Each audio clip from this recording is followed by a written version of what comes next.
kahit na gaano pa po kabilis yung ibigay ang pag-release ng fuel subsidy ng DOTR, ng LTFRB, hindi po sasapat ito. Nag-average na kami sa 400 to 500 pesos na nawawalang kita kahapon lang ito. So ngayon, kung magpapatuloy itong pagtaas ng petrolyo, baka mas malaki pa yung mawawala. Doon sa average na kita namin na 800 pesos per day, doon sa 12 hours to 14 hours na pamamasada namin, ganun na po kalaki yung nawawala. Para lamang sa 2 araw na pamamasada ng mga driver ng pampublikong transportasyon, aabuti ng 5,000 pisong halaga ng fuel subsidy na ipagkakaloob ng gobyerno. Sa tindi ito ng taas sa presyo ng produktong petrolyo dahil sa krisis sa Middle East. Ito ang iginiit ng Public Transport Group na Manibela sa isinagawang briefing ng House Committee on Transportation kaugnay ng fuel subsidy program ng gobyerno. Hindi po sasapat yon. 2 araw lang po namin ito gagamitin kung sakaling ito ay swipe namin sa mga gasolinahan. Pero kahit papano, makakatawid ng kaunti.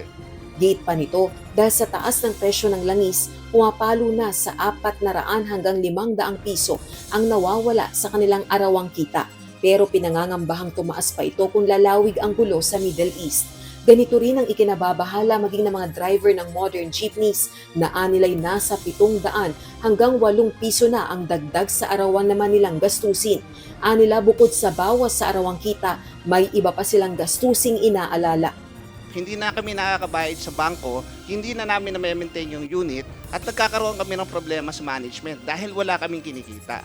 Ayon sa Land Transportation Franchising and Regulatory Board o LTFRB, sa pag-aaral na kanilang isinagawa, mas malaki ang nakukonsumong langis ng modern kaysa traditional jeepneys. The traditional jeepney consumes around 30 liters per day. Ang modernized po kasi, although fuel efficient siya, of course may aircon po at mas malaki po yung makina. And it consumes around 50 liters per day based on our study. Para naman sa public transport groups, last resort na sa kanila ang taas pasahe sa gitna ng nararanasang krisis. Pero ang hiling nila, wag lang isang beses ang tulong ng gobyerno. Gayunman, As of now po, one time po kasi as reported by Yusek Mon po kanina, ang current budget lang po namin ay yung pong 2.5 billion amin pong pinagkakasya. But through our Secretary Banoy Lopez po, nagre-request po kami ng additional sa Office of the President po. umaapela rin ang Manibela na maisama hindi lang ang iilang grupo sa service contracting program o libreng sakay program ng gobyerno. Napakaganda po sana nung programa.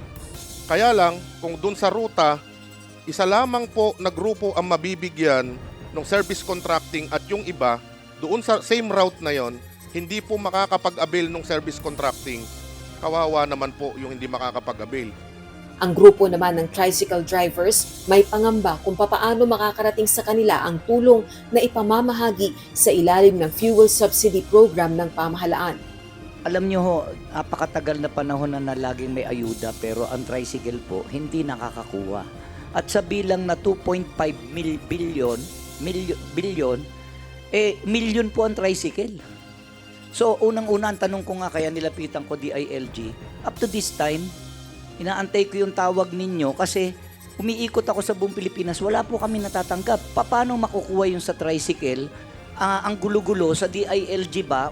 The LGUs determined the beneficiaries, and the LGU submitted the list to the DILG, and the DILG submitted the list to the LTFRB po. Aminado naman ng gobyerno, walang puwang sa budget kung lalawig pa ang gulo sa Middle East.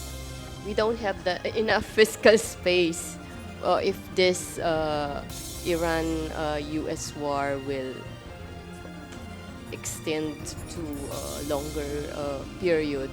But as far as I know, the economic managers are already looking into a worst-case scenario and